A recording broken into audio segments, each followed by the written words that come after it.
there aren't that many kids taking this anymore, or just class sizes are a little small and we could absorb, if somebody retires, we wouldn't have to fill that position. So we're constantly trying to tweak our employee numbers to make sure that we bring them down to go accordingly with enrollment, so, because we don't want to get caught holding the bag when the music stops.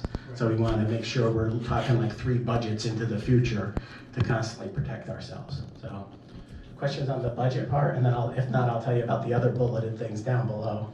Anybody have any questions? No.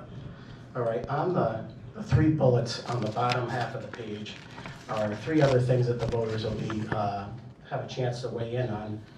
Last year we had the budget, school board elections, and 4 additional referendums. I think we set a Porgero's record. This year we're only going to do 3 additional referendums, and I'll tell you what those 3 are. The first one is to do what we call phase 4 of the capital project. So it's $26.5 million for another capital project. Remember, in 2020 the public voted for phases 1 and 2. Last year we voted for phase 3. Now this year we'll be asking the voters to vote for phase 4. And the bulk of the money will be spent actually at Bicentennial, at HBE. A new roof at HBE, new boilers, all new what they call unit ventilators, which are the systems in the classrooms. To totally revamp that building. It's been about 20 years since they've had significant electrical work. And then in addition to that, all that work being done at HBE, we're going to look to do the sections of the high school, middle school, the 209 campus roof that needs the most attention. And then next year in phase 5, we're going to do the rest of the roof of the middle school, high school. One of the big things that we're really excited about is putting air conditioning in the schools. As you know, things have really changed. And I'll tell you, this year, the first couple days of school were brutal. I mean, it was over 90 degrees and it was just so stuffy. So in the new elementary school on East Main Street, the old middle school, that has air conditioning in it. This would put air conditioning in HBE, and then next year, when we go out to the voters next year for phase 5, that will have air conditioning at the middle school, high school, 209 campus. So we're going to try to phase that in so that we'll have air conditioning. $26.5 million. There's also more work being done in the auditorium. This summer we're doing a lot of cosmetic upgrades and sound upgrades. Next, in this referendum, we would be doing lighting upgrades.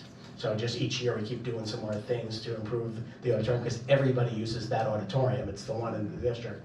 So it gets a lot of wear and tear because it's used by all 4 schools for their drama shows and their concerts and things. So we want to continue to upgrade that.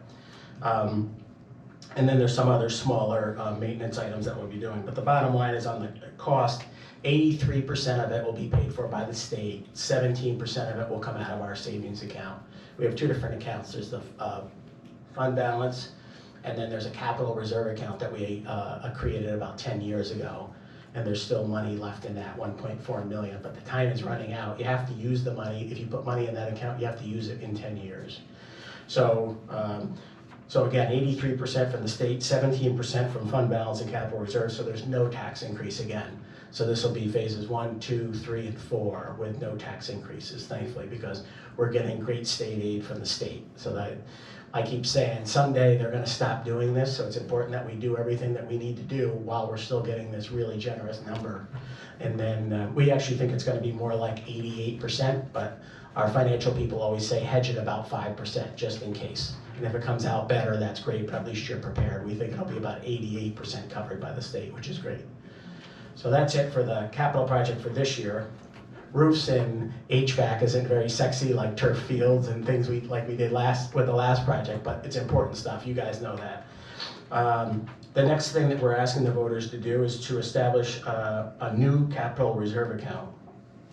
Because the one we established about 11 years ago is expiring and we're using the last of the money, we are going to simply ask the voters to give us the authority that yes, we can then create a new capital reserve account, take money from fund balance and put it in the capital reserve.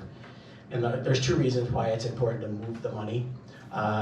We've traditionally, the last couple times that the state comptroller's been in, we've got yelled at for having too much money in fund balance. We're only supposed to have about 4%.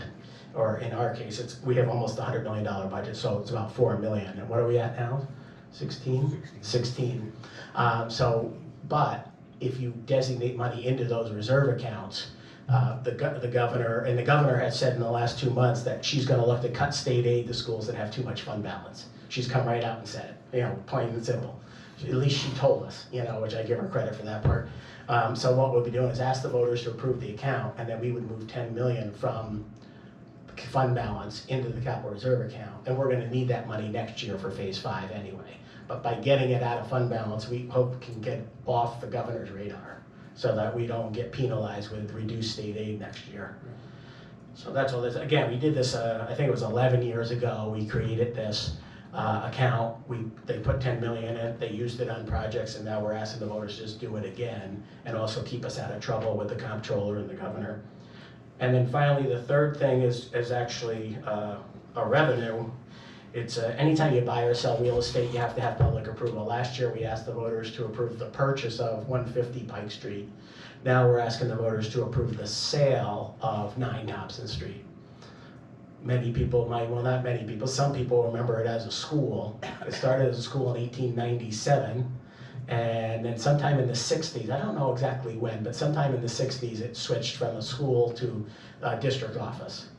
I keep asking, as I see some of the older teachers, hey, when you got hired, did you go to Thompson Street to get hired? Where did you get hired? Because I keep trying to work backwards. Maybe I'll pick Norma's brain later on, see if she can remember when it stopped being the Riverside School. You gotta be pretty close, because I was in kindergarten there in 57.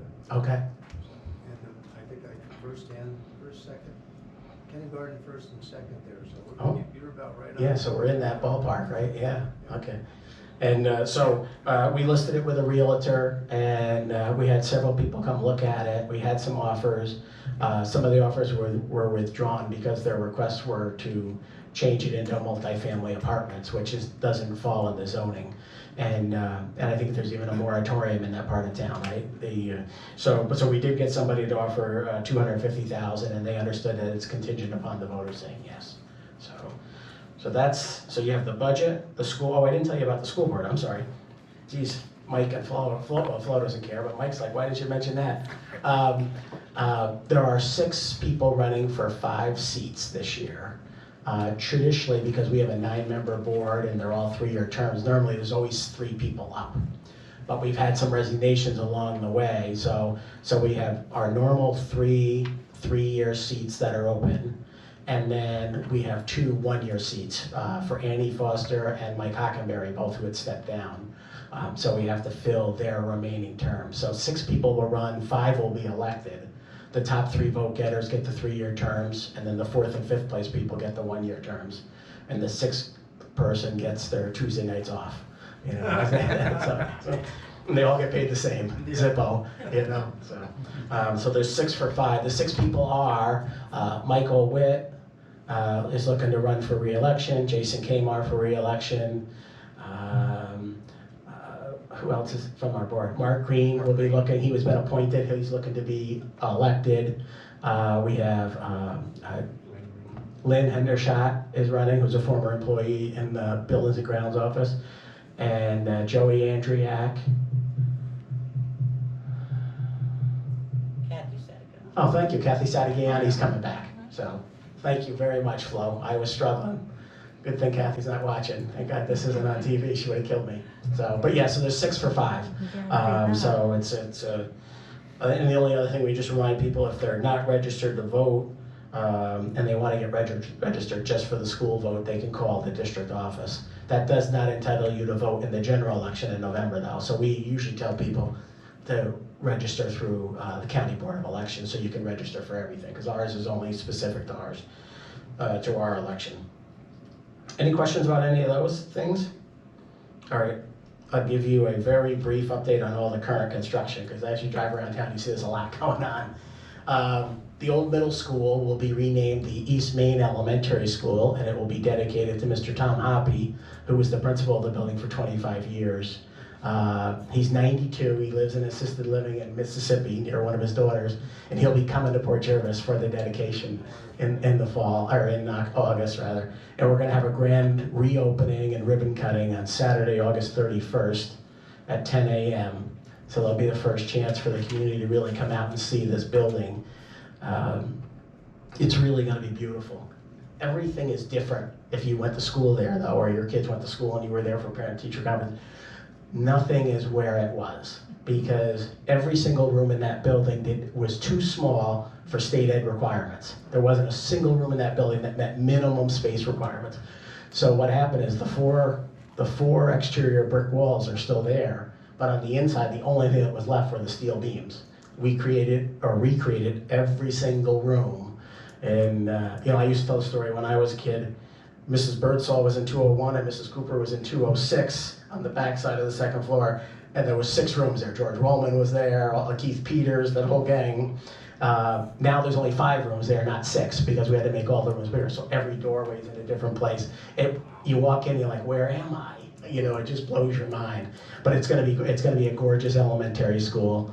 We're really excited. We're really excited to get the little kids off the main campus, away from the big kids, and have their own campus the way HPE does, so they can have that whole elementary school environment. And then middle school will be moving into ASK, and instead of grades 7 and 8, it'll be grades 6, 7, and 8, which is much more traditional and more common for middle schools. We lost 6th grade in the middle school in 1970, late 70s. 6th grade got bumped out because of space, and we've been stuck with only 2 grades in middle school ever since. And so Port Jervis Middle School will be at the former ASK. The building will continue to be dedicated to Mrs. Cool, but her name won't be in the school title. It'll just be dedicated to her, the same as Mr. Hoppy. Phase 1, so phase 1 is all the work being done on East Main Street to make it an elementary, and we're on schedule for that, everything to be good for the fall. Phase 2 is the work to convert ASK into a middle school, doing things like building an art room with a kiln, building a wood shop, building a home ec room that you don't have in elementary. So we're taking classroom space and renovating it to make it for those special area classes. And then, of course, also in phase 2 was all the work on the fields. So if you're driven by ASK, you'll see it's just a mountain of dirt out there. All the playground equipment has been removed, and we'll go over to East Main Street. And then in the place of the ASK playground and recess area will be a baseball field, a softball field, and a soccer field for modified middle school sports.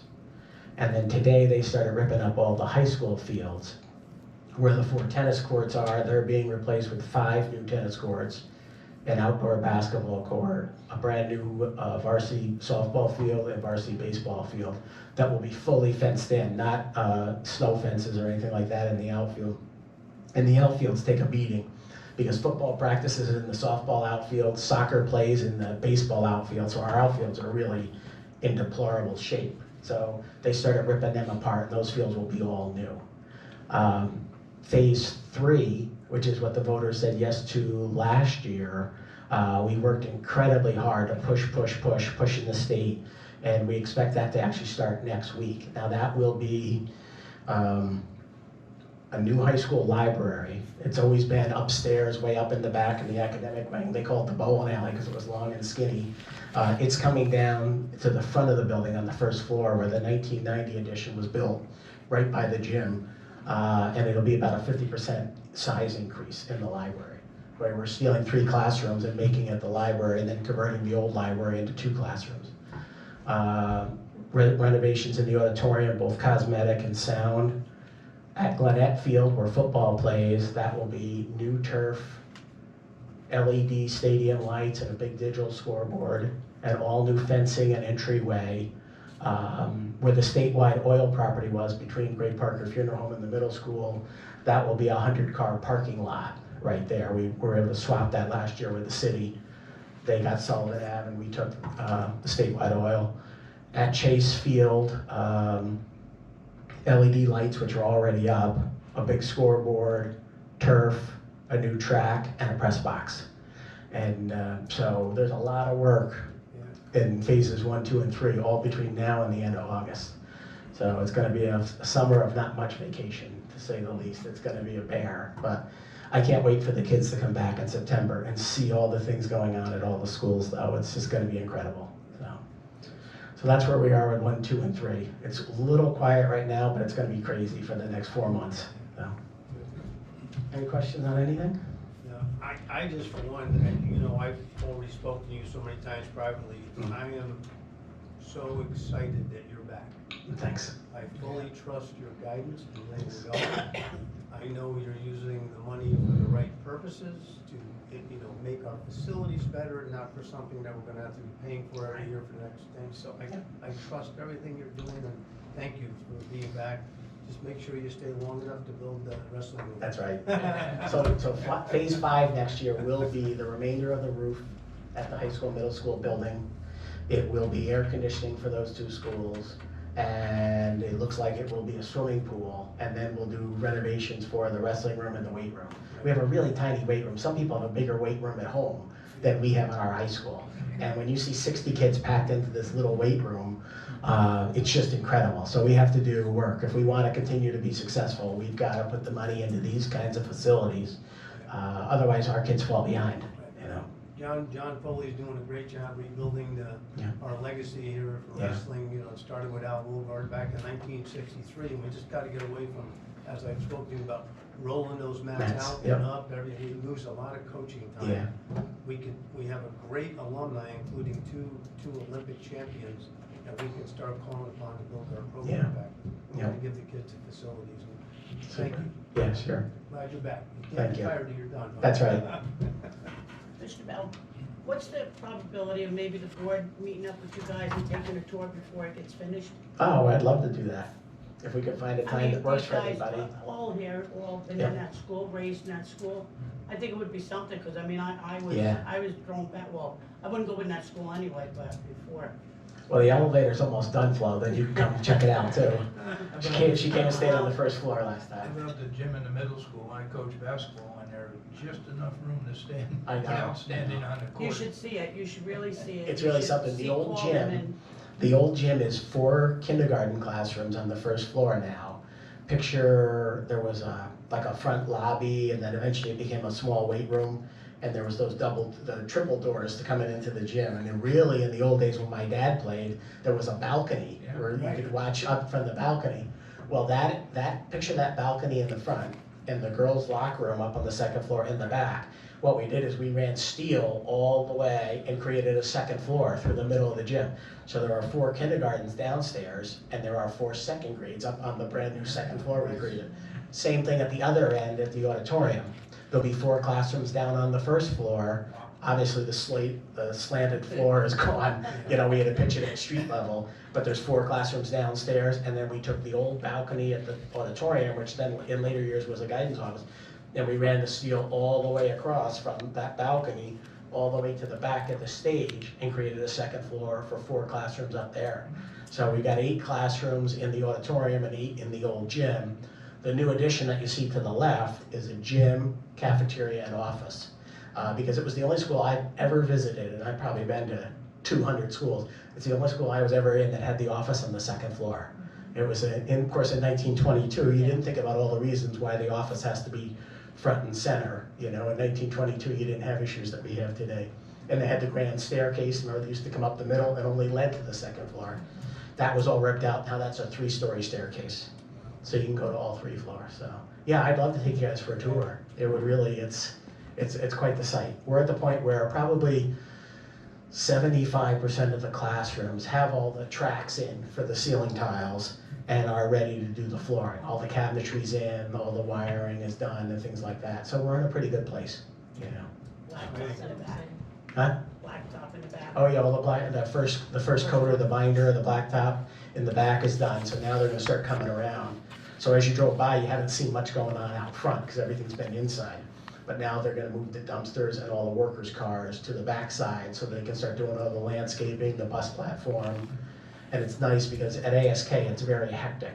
So at the new school, the buses will pull in the front of the school, and the parent drop-off will all go around in the back. And it'll be like a one-way all the way around the back and come all the way around and come out the other side. So the 2 won't mingle at all. There's dedicated space for everything because ASK has always been crazy busy in the mornings, so. Good Okay. job. Very cool. All right, we'll talk, we'll get some dates, and we'll Yeah. find some dates when you guys can come out and see it, okay? Well done, John. JT, I miss anything? Hey, Bert. No, I've been checking off things since. Hey, Bert. Good evening. You mentioned enrollment. Is enrollment increasing, decreasing, stable? Good question. A little bit of everything. Since the early 2000s, we're down significantly. We're down from about 3,000 we went down to about 2,400, and now we're stabilizing right around 2,500. And then You mentioned the absence of tax increases the last, I think, 3 years. Has enrollment been stable during those 3 years? yes, yeah.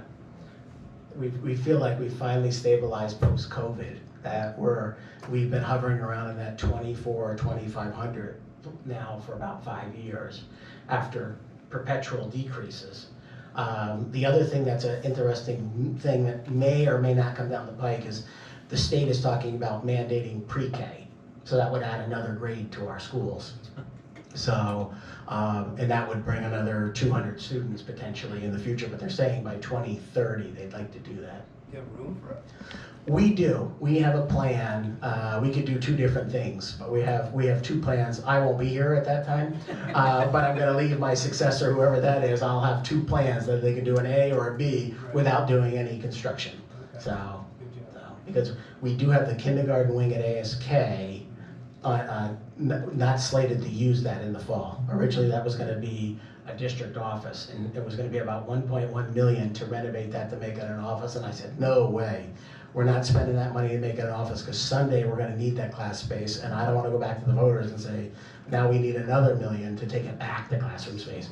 One of the number one rules in education is classroom spaces are the most expensive thing to build because of all the requirements from a safety standpoint, with fire and the strength of the steel and all that. So the last thing you ever want to do is put it and change it into non-classroom space, because you've invested all the money to build it up to that rigor. And whereas they don't care about us, we can buy any building in town. If it burns, they're not heartbroken about a couple administrators getting hot, you know. Is there any bump in enrollment, like elementary, middle, high? Is there anything going up or down in those cohorts? What we're starting to see is as homes are starting to turn over in town, we're starting to see a bump in enrollment around grades 5, 6, 7, 8. Not the littlest kids, but it looks like people are moving here with kids who are already in school. And we think that's gonna accelerate when they see all the facilities improvements that we're doing. And traditionally what happens is, and it was the same years ago when I worked at Minnesink, what we found at Minnesink too, upper elementary, middle school is when people tended to move upstate into Orange County from down below. And after they had kids and decided to start seeking out a home for themselves, more land, good schools, what have you. And now we're seeing that same trend starting here. And one other thing we're gonna do is we're gonna allow tuition students as another revenue source next year. We're gonna start small. We're only gonna include Montague and Eldred. But Montague and Eldred parents, if they'd like to send their kids to Port Jervis next year and pay tuition, they can. So we just put that on our website today. We established our tuition rates, so if people are looking for more opportunities for their kids, because those two schools are incredibly small. Those two schools, Eldred and Montague together, are smaller than ASK. And, you know, so to give you an idea of the smallness of them. And we're up to over 30 college courses in our high school from just 11 2 years ago. And they're free. Every course is free for every kid. So that no matter what your financial ability is, if you have the academic ability, you can take it. And we have kids graduating now last year, this year, next year, you know, with some kids are gonna have 60 or 70 credits, college credits. Are you doing that as AP or dual enrollment? Dual enrollment, yeah. And it's just amazing. Not only are they better prepared to go away to school, but the money they're saving their parents by knocking off a year or two of credits is really incredible. And we do programs with SUNY Orange, SUNY Albany, SUNY Environmental Science and Forestry, and now we're doing a lot with Mount St. Mary's. I think we added 9 classes with Mount St. Mary's this year. So, and the kids tell us they're all transferring. That wherever they go, they're getting accepted. So that's the key, because you don't want to waste their time. So. So we're really excited about the college courses, and we had 2 honors courses in middle school. We've grown it this year to 6. Next year we're going to 8 honors courses, so we can continue to push kids with the academic rigor so they're more prepared, because starting next year you can take a college course as early as your freshman year in high school. So we're really taking it up a whole nother notch, which we also think will attract people. Yeah. Yes, ma'am. At one time, there used to be a pretty high dropout rate, and it was very complicated to calculate. Yeah. What's the picture now? Yeah, one of the biggest things that we're working on is our graduation rate, and there's a 4-year, 5-year, and 6-year graduation rate, and particularly with our special ed kids. We've had a real hard time getting our special ed kids out of high school in 4 years. 2 years ago, only 54% of the special ed kids graduated within 4 years, and then this past year we took it from 54% to 69%. Our goal for this year is 75%. And the way the 4-year graduation rate works is that they take how many kids are in your class when they enter freshman year, and then you speed forward 4 years, how many graduated exactly 4 years later, and anybody who's unaccounted for counts as a dropout. So one of the problems we have is kids that leave and go to the city, because the records in the city are just not well kept. So they might have graduated from a school in the city and we don't know, but it counts against us because we can't find them because we have no documentation from the receiving school. The other thing that hurts the 4-year graduation rate is if you have to go to summer school your senior year, if you have to go, like maybe you failed a course or you failed a Regents or something, you have to go to summer school that senior year, those kids do not count in the 4-year graduation rate. They'll count in your 5-year, but they don't count in your 4.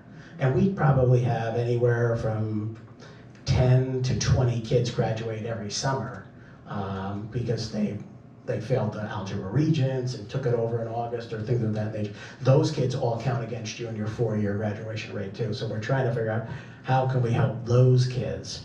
The big news today, what that came out of Albany is it looks like right now you have to pass 5 Regents exams. When I was a kid, that was not the case. Regents exams were for your college-bound kids, not for every kid. The state subsequently, in their infinite wisdom, decided every kid has to pass 5 Regents, which has really been a gatekeeper for some kids.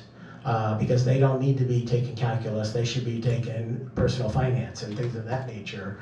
And so it's really been hard. I heard a story of a girl the other day from another district, which I won't name, but she's failed the algebra Regents 5 times.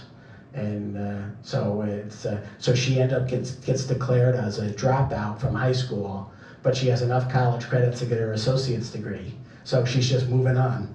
And after she finishes her associate's degree, they'll declare her a high school graduate and reverse it. Believe it or not, these are all the idiosyncrasies in state ed. But could you feel for that kid? She had all the credits to graduate, and she just couldn't pass that algebra exam. So it breaks your heart when you hear those stories. You know, She so. probably passed the class. She passed the right? class, It was yeah. just the Regents Yeah. exam. And she passed geometry, and she passed trigonometry. She just couldn't get a 65 on that Regents for whatever reason. So there's a lot of weird things going on that we're trying to fix. But our special ed dropout rate particularly is the thing we've been working on a lot, so. Okay. Any other questions? The date of the school board election is? Oh, sorry, May 21st. May 21st, it doesn't apply to the town of Deerpark, but last year we did not have, we normally have the city of Port Jervis people vote at the middle school, but the middle school, of course, has been closed for construction. So we have the city of Port Jervis people vote at the high school along with a large chunk of the town of Deerpark. And there's still a chunk of Deerpark that goes to HBE. So if you've always gone to HBE, you still do. If you've always gone to the high school, you still do. It's just impacted the Port Jervis city residents where they move from middle to high. Good question, thanks for mentioning that. Anybody else? Thank you, Eric. Well, thank you. Yeah, thank you Dr. very Bell. much. That was great.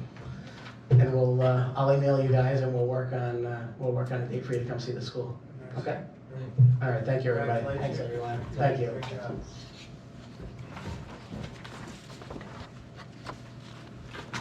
Thank you. Yes. This is yours. Yeah, thank Yes. you. Thanks. All right. Very much. Another announcement, bulk cleanup month is going on for the whole month of May in the town of Deerpark.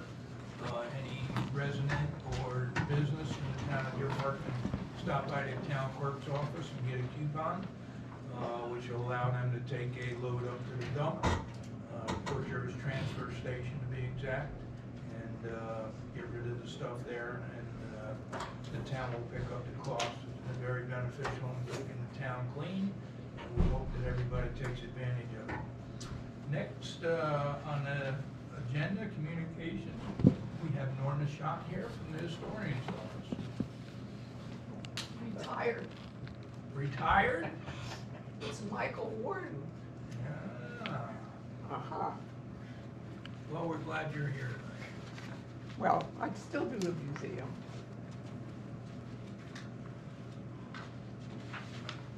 Thank you, Mary.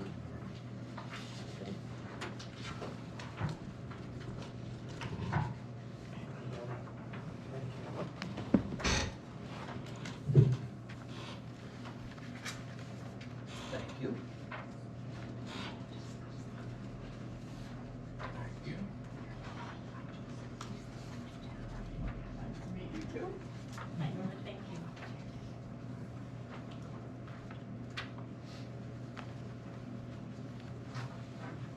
Okay, this is going to be, you know what I need? My reading glasses.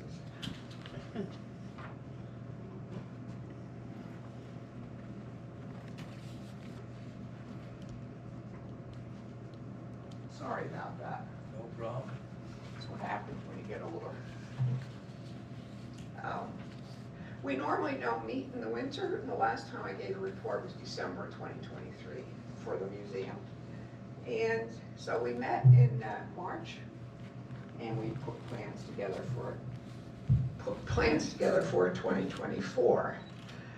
You'll see the programs there. As usual, we're having 4, starting on June 2nd, which is about the dairy. And then Frank Salvati, who comes every year, he brings a lot of people in with his Indian stories. And now we're gonna have something new.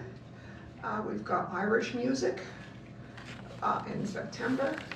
And then Michael Warden is going to give ghost stories. We're gonna have a Halloween party in October. For research, we've had Verdana Lawrence was here from Mamakating, and she was looking for some of the materials. It's very interesting because Orange County at one time ended right here.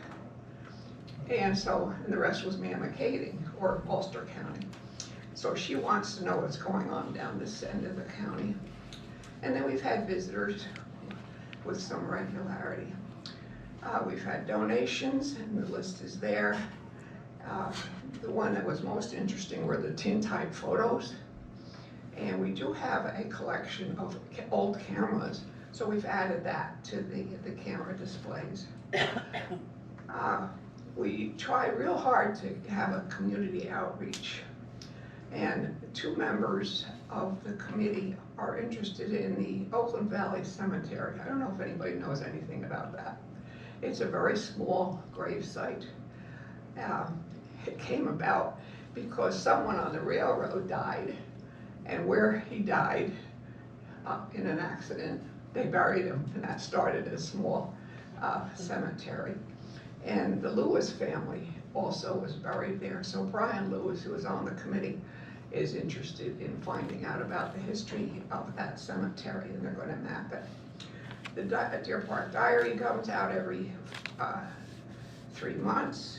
The Facebook page, we had to start a new one, and people are starting to check in on that. We want to upgrade the website, and then on Thursdays, I have the ARC, Greater Hudson Valley Group, come every morning on Thursdays, and they help with projects. And then we had a request for the America the Beautiful. They're having a heritage village, and they want history about Deerpark because they feel that the people would be interested in that. They're going to be doing colonial reenactors, and they seem to want to include Deerpark as part of the history. With the buildings and grounds, and we are so excited about this, we're finally getting a railing going up the stone steps in the front, and that should be here in about 2 weeks. And then we did fix the handicap parking sign. And the bell tower, I was going to bring a picture, really needs paint badly.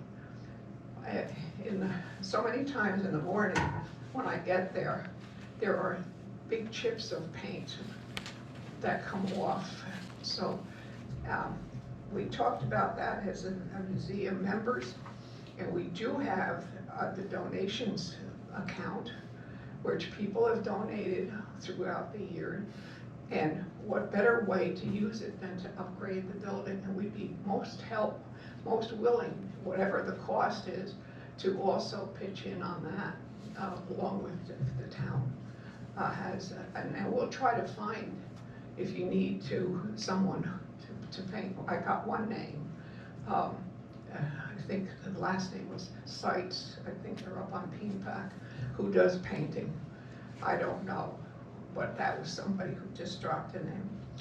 Now, and I need your input on this.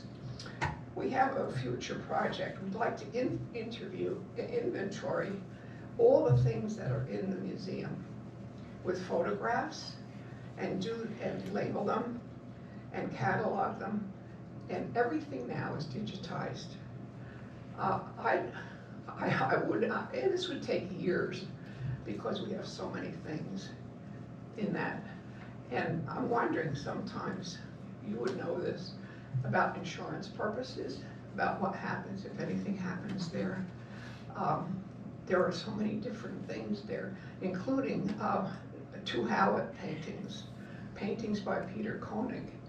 And I think we should have that all documented so that you have it here as a town board, because it all belongs to the town, because this is a town museum. So I would like to have input on that if you think that that's feasible. It's a lot of work, but we're willing to do that. Do you have any volunteers now for that, or? There are some, yes. And the thing too, that because we have so many things, we now have also got things over in the Grange building. There's quite a bit of stuff there too. And that all has to be tagged so that there's an ID that it's all property of the town of Deerpark.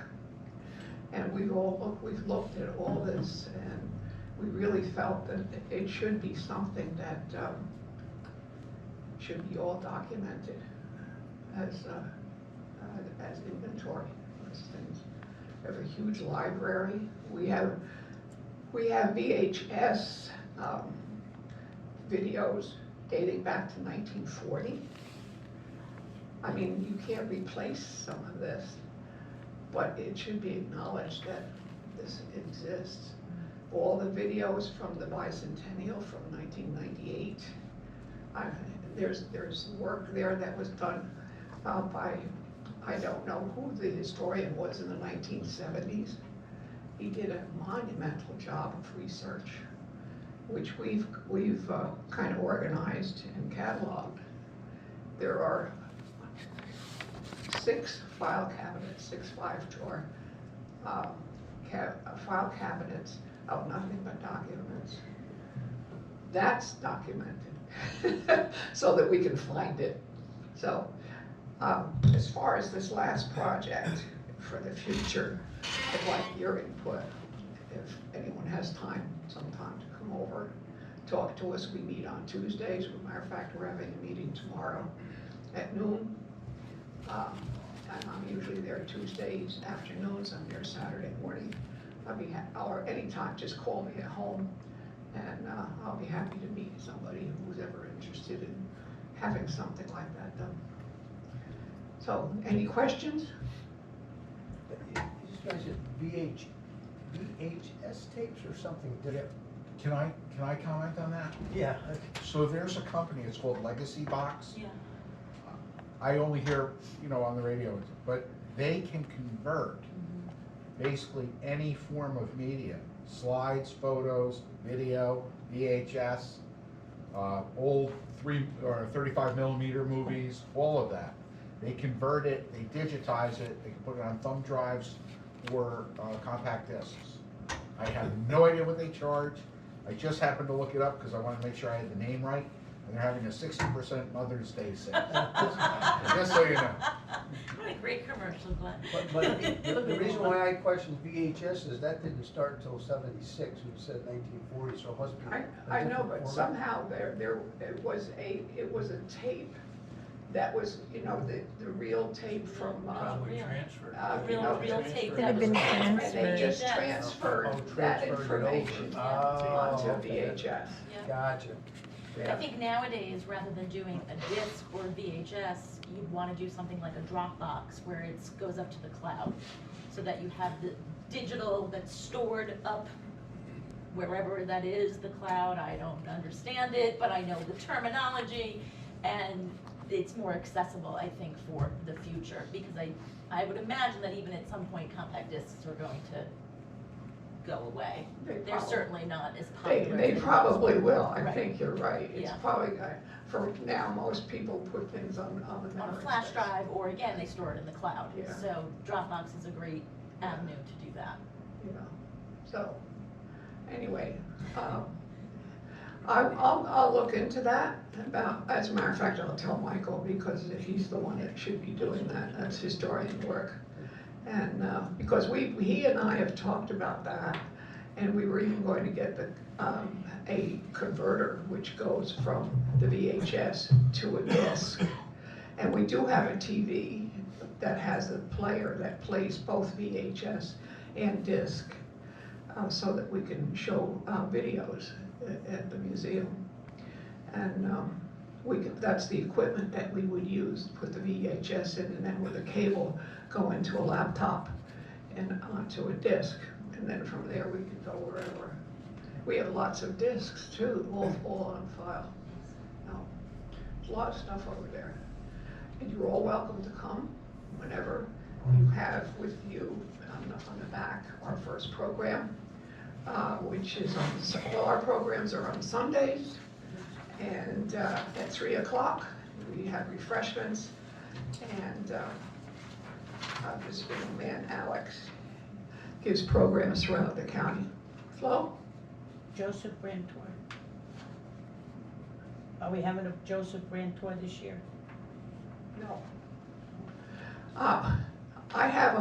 We have a bus problem. Oh. And I'd love to have a Joseph Brand, Call me more, so, call me more. but, one of the other things that we wanted to do too, instead of going through the Brant raid, was to take this end of the town and go up, to Cutterbackville, so we could include the railroad, the canal, and, The history, sure.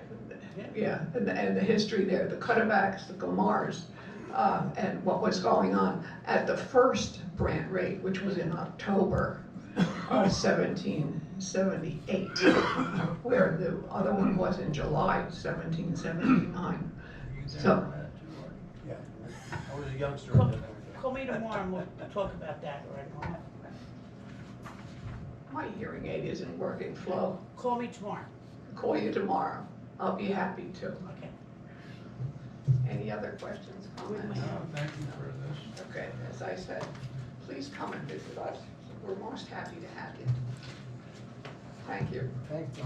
Thank you.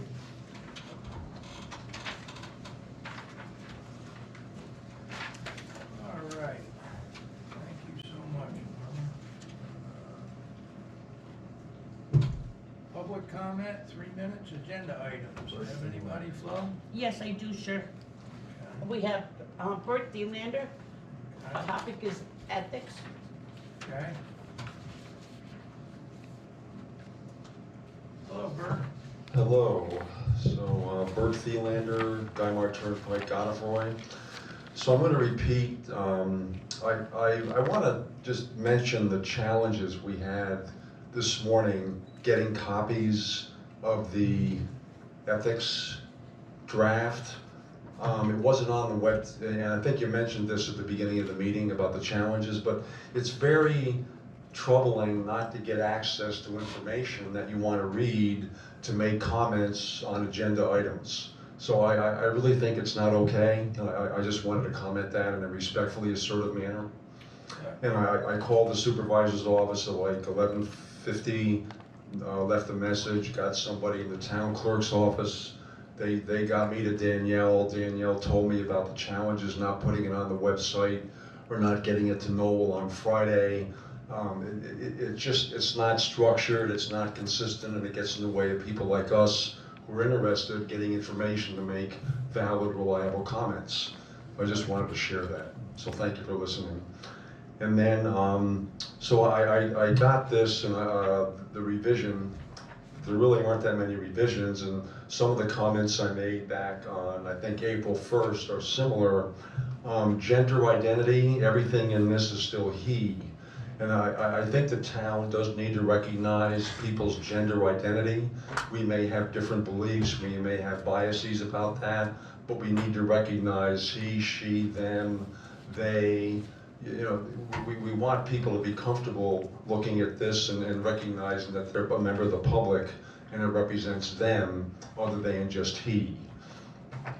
And then there's mention in here about claims, violations, penalties, but there's no real mention of how does one from the community like me make a complaint to the ethics, the Board of Ethics.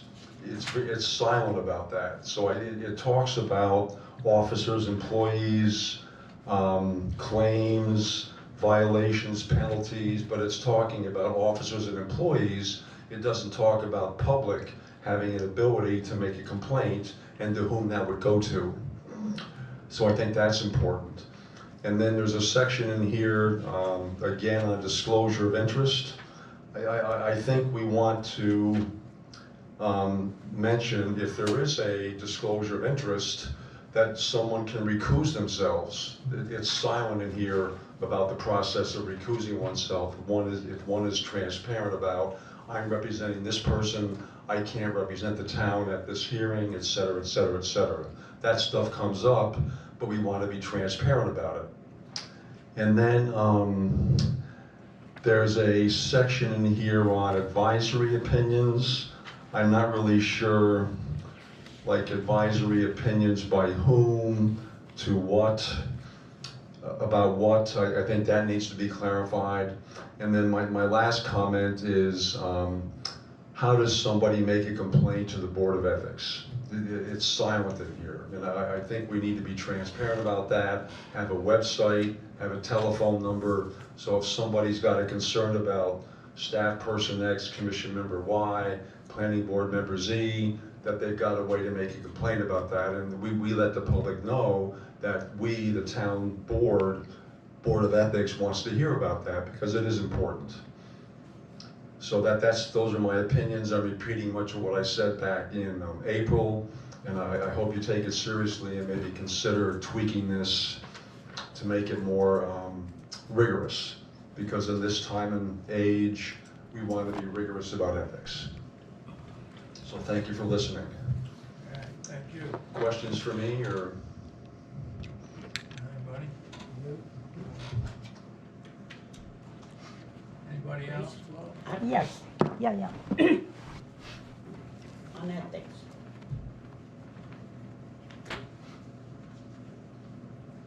Yeah, then later, if old business comes up, I have a couple of quick points. I agree with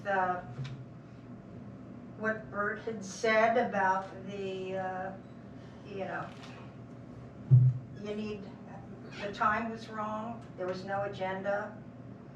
I kept checking all week. Also, years ago, I remember was doing something representing a project at the lake on the Guymart side, on the Deerpark side, Guymart Lake, and I had to put a check in. Everything had to be done about 10 days ahead of time. And I was rushing, had got everything in. Then I realized I had forgotten my check. That check had to go into the envelope. I was delayed another 2 weeks. But the rigor of that procedure then, I thought was very good. Although I was penalized for being either sloppy or forgetful, but enough of that. But I think that's all to that point of procedures do matter, and posting agendas in a timely fashion so you can figure out what your week is going to be, whether you need to be there, if there's going to be a meeting. The ethics, I had a chance to look at it. Bert sent me a copy. And I think it comes off as very legalistic, whereas ethics are, it's philosophical. And just as in any document of this nature, the most fundamental thing is creating definitions. And I think how the town views what ethics are, as opposed to what morals are, and really fleshing that out so you create the atmosphere for what will later be the commission or the committee. And because it's a process, I think, that is, because it's philosophical, I think it gives room for people who are working on it to be reflective. Right now it comes off as a cold, legalistic document, and I think there's a lot of room for creating the necessary feel to it, because it's all about what we want to do, what we want to do better, and so that we're not just caught up in legalistic issues. There's also the thing that no elected officials will be on it. They'll all be appointed. As we've experienced recently, there have been 2 new appointments or shifting around since the passing of Kenneth Smith. And I think this is the kind of thing I think that needs to be discussed in an ethics committee when people are coming up or there are positions open, rather than bump, bump, bump, we've got it, the replacements are in, and nobody knows who is who. And no biography is posted, no sense of experience. I mean, I know Mr. Rob Whitney's been on the planning board for a long time, but I don't have a sense of what he is bringing to it. So at any rate, that's basically it. Oh, the last thing is the attorney is to be the town attorney is ex officio. I would suggest that we have an outside attorney on the ethics board. I think that covers it. Okay, thanks. Thank you. Anybody else, Flo? No, sir. Okay. All right. Bert has his hand up. There's one brief thing I forgot to mention in my comments. Could I mention that now? Sure. There's a section in here on terms of service. So 5 members, Board of Ethics, 4-year terms. It might be useful to be over staggered terms, so they don't all leave at the same time. And no more than 2 consecutive 4-year terms, which I think is a positive idea, but stagger it like you folks, I think, are staggered, so we don't lose everybody every 4 years. Thank you.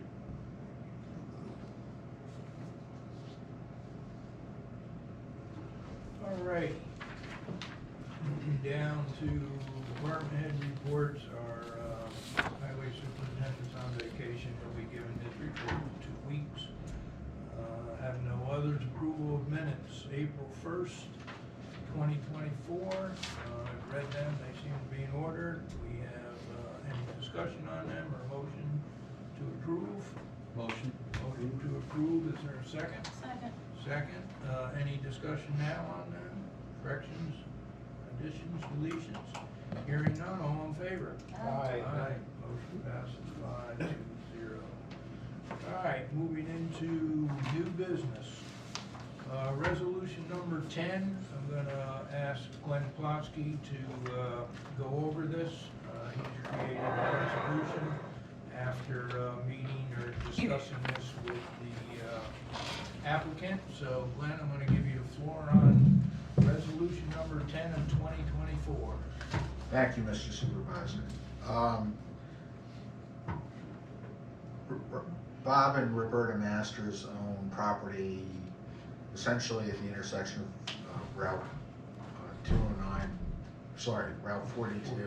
and Old Forestburg Road. They entered into an agreement with Johnny Little, who, doing business as Monopoly Holdings, made an application to the planning board for a 6-lot subdivision. As with many deeds in the town of Deerpark, the master's deed goes to the center of Old Forestburg Road. As part of the conditions of approval, the property owners had to deed to the town essentially from the center of the road 25 feet into their property so that the town can maintain the town road that is Old Forestburg Road. So a deed was prepared along with the TP 584 and the RP 5217, which are used to record the deed. Robert and Roberta Masters have both signed that deed. Resolution number 10 is essentially a resolution authorizing the supervisor to sign the deed and accept that road dedication for maintenance purposes. Once it's signed by, it's been signed by Mr. and Mrs. Masters. Once it's signed by the supervisor, I already have a check with which the deed can be recorded. And basically, once that's done, the map has been signed, so everything will be filed in Goshen, the subdivision will be approved. Sometime thereafter, Monopoly Holdings will actually purchase the property from Mr. and Mrs. Masters, and then the development ultimately of 6 lots will move forward. Since we just had the ethics law discussion, I'll disclose to the board that A, I represent the planning board, B, I represent the town board, C, my office prepared the deeds and the other recorded documentation on behalf of Johnny Little and the Masters. Okay, thank you. For the record, I'll read the resolution before we vote on it. Resolution of the Town Board, Town of Deerpark, Orange County, New York. Resolution number 10 of 2024 regarding Masters Road dedication deed. Whereas Robert Masters and Roberta Masters are the owners of certain real property located at 875 Route 42 in the town of Deerpark, County of Orange, State of New York, and designated as Section 24, Block 2, Lot 43.1 on the tax rolls for the town of Deerpark. And whereas Monopoly Holdings has made application to the Deerpark Planning Board for a 6-lot subdivision entitled Homestead Subdivision on the aforementioned parcel owned by Robert Masters and Roberta Masters. Whereas, as part of the conditions of approval, the applicant property owner must transfer to the town of Deerpark a 25-foot road maintenance dedication from the center line of the adjacent roadway into the subject property. And whereas the property owners, Robert Masters and Roberta Masters, have prepared and executed a deed transferring to the town of Deerpark a 25-foot road maintenance dedication from the center line of adjacent roadway into the subject property. And whereas the applicant, Monopoly Holdings, has provided a check for payment of the recording fees for said deed, and whereas the attorney for the town has reviewed and approved said deed, now therefore be it resolved as follows. Sign the deed accepting the road known as Martell Court as a town road after certified certificates of occupancy for single-family residents on at least 2 of the final 4 lots in the Martell subdivision have been issued. Dated May 6, 2024. Entertain a motion. Motion by Councilman Jock, second by Councilman Whitney. Discussion. So just because CO is issued doesn't mean the houses are sold. So if I can comment on that. I would love that, thank you. So there are 4 lots. Yep. 2 of the lots actually have been sold. Or actually 3 of the lots have been sold. Okay. 1 lot is basically sold to Chad's daughter. He's building the house for her.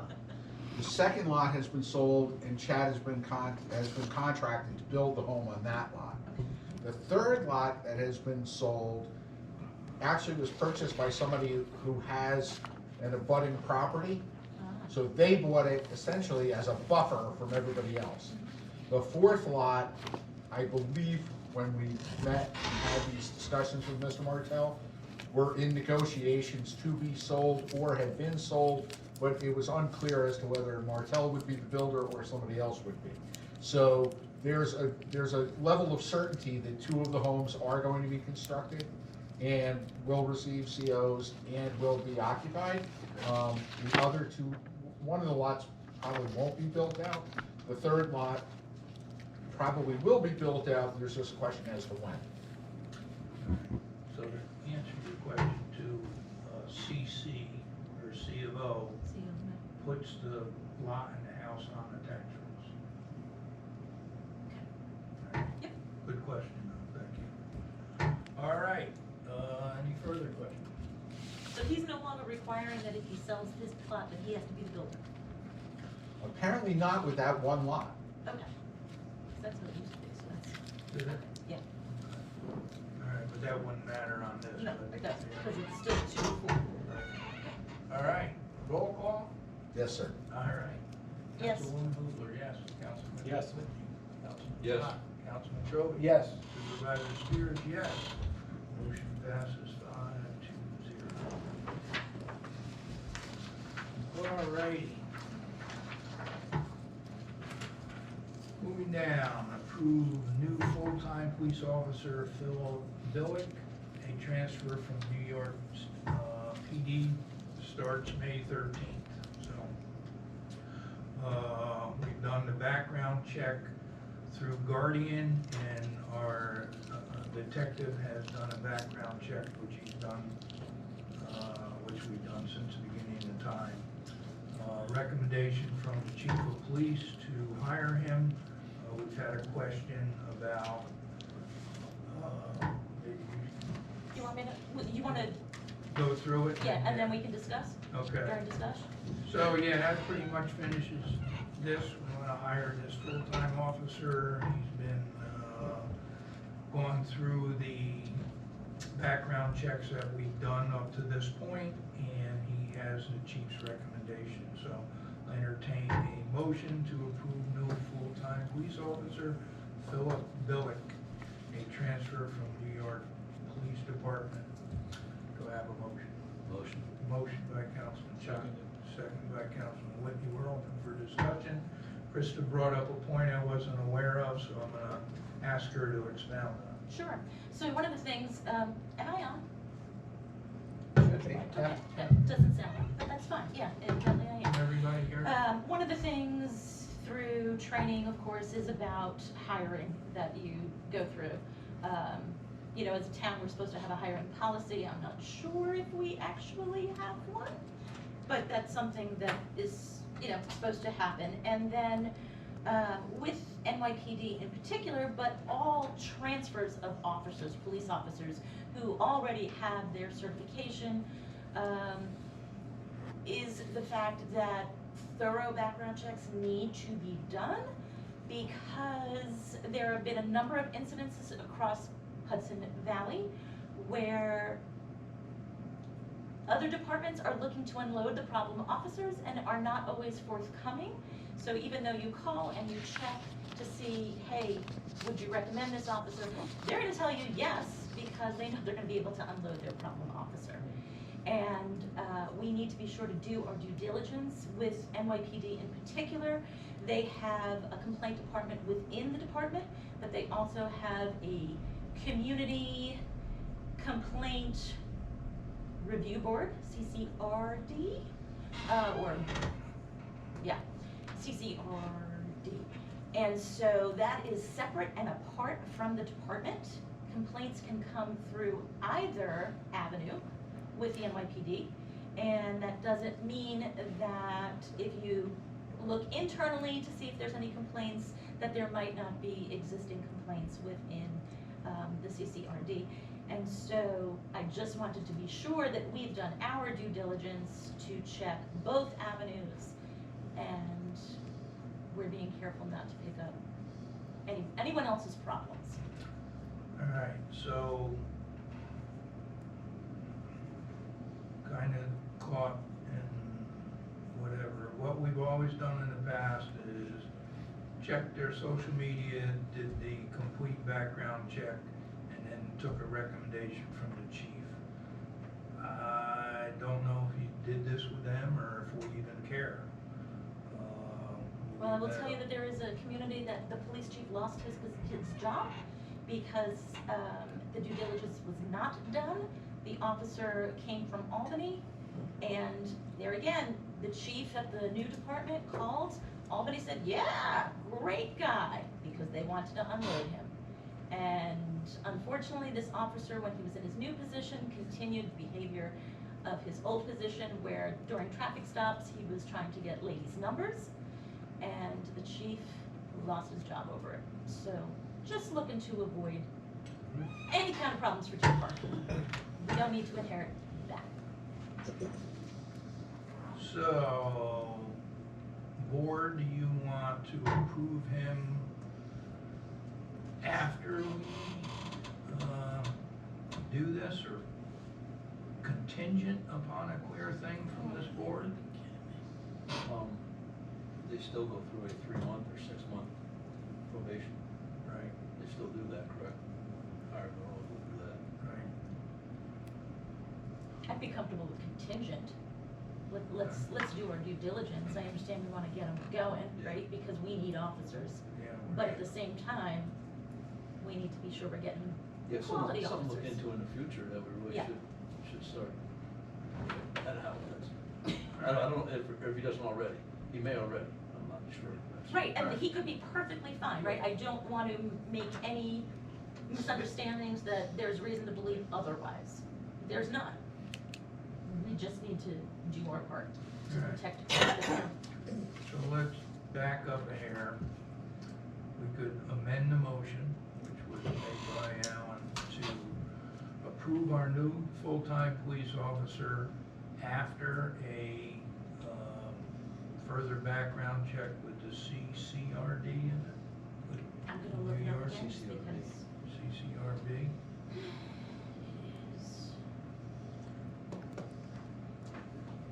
CCRB, B is in boy. All right. So I'm gonna have to ask the two gentlemen that made the motion and the second to amend their motion. And also probably should check with the city, correct? But I think he would have done that. There's got to be some correspondence. Well- Right, I think the city one was City's already probably done. without question. City, no? City was already done. Yeah, I would think that would be the Yeah, obvious one. NYPD has already been done. I don't know whether or not the CCRB has. All right. Okay, amen. You'll amend the motion to check with the CCRB for a, Or what's that? Flo was asking for the I initials. was just getting Oh, okay. clarification from the attorney. All right. And then pursuant to that, if he passes that, then we'll be able to hire him. You're our second. You amend your second. Okay, so we're clear. We're gonna Got it. approve new full-time officer Philip Billick after we get a clear report from the CCRB.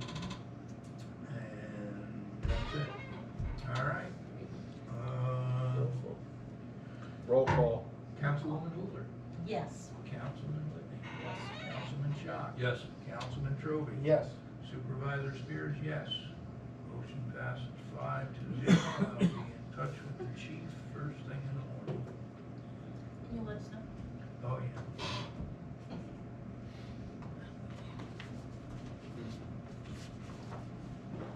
That's, It's kicking the pants, right?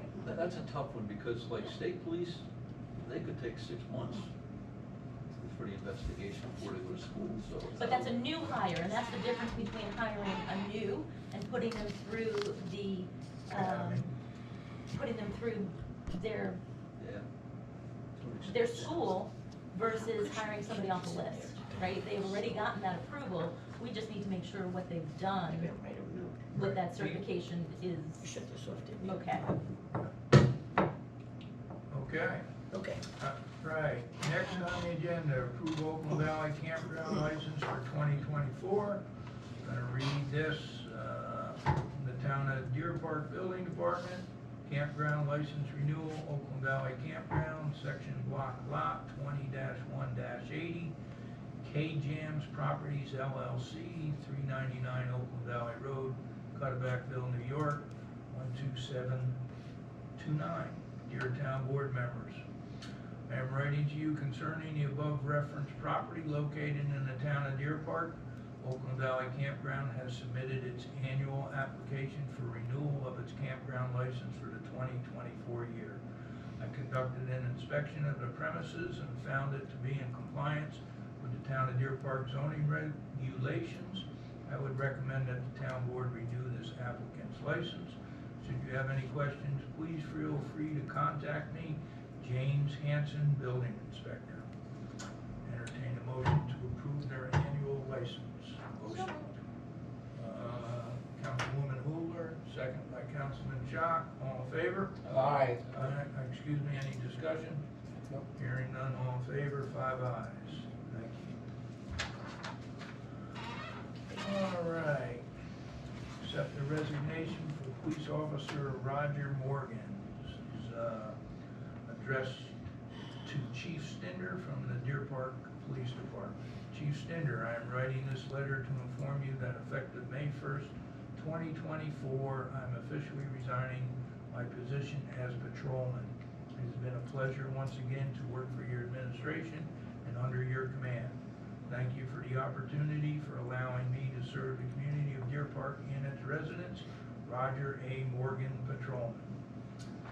All right, Roger was with us a long time, had left, came back, worked part-time. His, I don't know what the state allows you to earn. He's reaching that point and he's gonna retire. All right, so, motion to accept his resignation. Motion by Councilman Trovey, second. Councilman Schock, all in favor? Aye. Motion passes 5-0. Approve email vote to waive the 30-day wait period to submit liquor license to the state for Danny D's. That's the new restaurant that opened up down across from our police station. We did send out an email, we did get all the responses back that we would waive the 30-day wait period, but now we're gonna take the official action to back that up. So I'll entertain a motion to approve the email vote to waive the 30-day wait period. Motion by Councilman Trovey, second. Second. Councilwoman Hoover. All in favor? Aye. Motion passes 5-0. Local law number 2, discussion of possible vote on new ethics laws. You all had done the update that I sent, correct? Yep. So that had the inclusion of action that would be taken by members of the community if they have a complaint. So I don't know which version you have received. Because that's not on what we saw today at 1 PM. There's nothing about that. I don't know. What was You're it? not speaking into your mic, I can't. So we, at the last meeting, we spoke about the ethics in the draft, and you were gonna put it on the website, and which you probably did, right? No, No? I was waiting to get the draft, the whole thing. All right, so what do you wanna Motion do? to postpone this thing. Well, can I just ask, Councilperson Hoovler said that something was in the law, and Mr. Thielander said he didn't see it in the thing that he was given today. No, there's, I'm asking what that thing or things were. I believe there's two drafts. The There's draft- an addendum to the original draft, because the public comment was that the Was rules it and fixed? regulations be Was it included fixed as they had That's what I originally got from existed in the Danielle law. today? Today at 1 o'clock. Right. And it's the same, pretty much the same as what was discussed. All right, let us. figure I'm it sorry for, but it's just, Oh, here, Bert, you can have that back. I have that. Yeah, we have that. I don't have the addendum. No, All right, we- so let's just straighten this out. We got a meeting in 2 weeks. Let's get the draft that we had, the addendum to the draft, and you guys have public comment, whether you took notes or it's in your mind, and we'll schedule a discussion and possible vote in 2 weeks. And Flo will need to get this information and put it on the website. So apparently, This is the battery. Ms. Santini, I know I don't have it, but the addendum that you're referring to, Right. I don't think sent she that has to it the to be board able to put it members. on. I don't know that Ms. Santini received it. She indicated she doesn't know, No. Okay. she doesn't have the addendum. All right. So she needs to be given it if it's gonna go Draft. on the website. Who did the addendum? Krista. Did you send it to me? Sent it to who? I sent it to Gary, Alan, Art, and Robert. So you didn't send it to me? And that's why we don't have it. That's why we don't have The town thing, and I don't have that, so it won't work on mine. You don't have the town one? It doesn't work on your phones.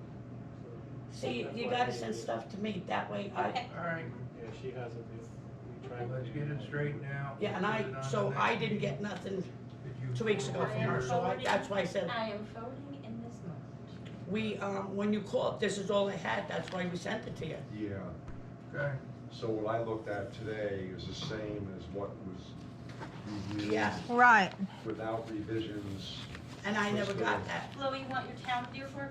Excuse me, yeah, Okay. yeah. I mean, Alright. that's why I said, I don't There you go. get it, don't. I know. I You know always that, right? CC you. I've know learned that. over the years. okay. And there are a lot of typos. Typos in format. Entertain a motion to Fonts. table this for 2 weeks. Second. Motion by Al Stock, second by Rob Could Whitney. you want me to sit? Good, all in favor? Aye. Motion passes 5-0. Krista sent it, I'll check with Flo tomorrow, make sure we have everything that goes out. There were some other things, Flo, that you had said that were passed in 2000.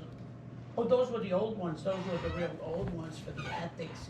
They were the originals, they were the ones when the board came on, I don't know how many years ago, what we have on our